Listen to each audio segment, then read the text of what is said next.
বিভিন্ন সময় বিভিন্ন মানুষের সাথে ওর মিশতে হয়েছে, কথা বলতে হয়েছে, বাট আলহামদুলিল্লাহ ও এত একটা ভালো ছেলে ছিল, কোনো রকম কোনো ঝামেলার ভিতরে কখনোই ছিল না।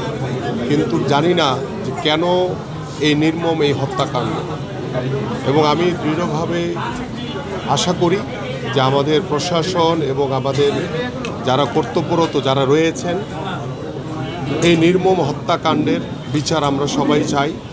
এবং আইনশৃঙ্খলা বাহিনীর দ্বারা যারা এই নির্মম হত্যাকাণ্ডের সাথে জড়িত, আমরা আশা করি যে আগামী 24 ঘন্টা থেকে 48 ঘন্টার ভিতরে ইতিমধ্যে একজনকে অ্যারেস্ট করা হয়েছে, এবং বাকিরা যারা এটার সাথে জড়িত আছে তাদেরকে যাতে দ্রুত আইনের আওতায় এনে তাদেরকে অ্যারেস্ট করে যাতে তাদের বিচার কার্য সম্পন্ন করা হয়। কারণ আমরা এই ধরনের হত্যাকাণ্ড আর কখনো দেখতে চাই না। কারণ গত 17 বছর আমরা ওই স্বৈরাচার দ্বারা বিভিন্নভাবে নির্যাতিত হয়েছে, আমাদের বহু ভাইদেরকে গুম করা হয়েছে, হত্যা করা হয়েছে।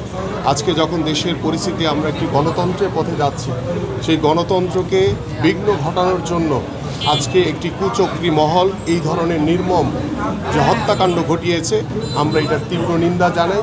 এবং আমার ভাই নিকিপ্রিয়া আজকে পৃথিবী থেকে চলে গেছে, এই ধরনের হত্যাকাণ্ড যাতে ভবিষ্যতে আর না ঘটে সেটা আমরা আশা করি। আমাদের এখানে আল্লাহর রহমতে কোনো রাজনৈতিক কোনো প্রতিপক্ষ ছিল না, এবং এখানে ইতিমধ্যে প্রশাসন, ডিবি, পুলিশ, র্যাব, সেনাবাহিনী থেকে শুরু করে আইনশৃঙ্খলা বাহিনী তারা কাজ করছে এটার তথ্য উদ্ঘাটন করার জন্য। কারণ এখন পর্যন্ত আমরা জানা যায়নি যে এটার সাথে কারা জড়িত রয়েছে, এটার পিছনে কাদের হাত রয়েছে, সেটা যাচাই করলে ইনশাল্লাহ আপনারা সবাই জানতে পারবেন, আমরাও জানতে পারবো ইনশাল্লাহ।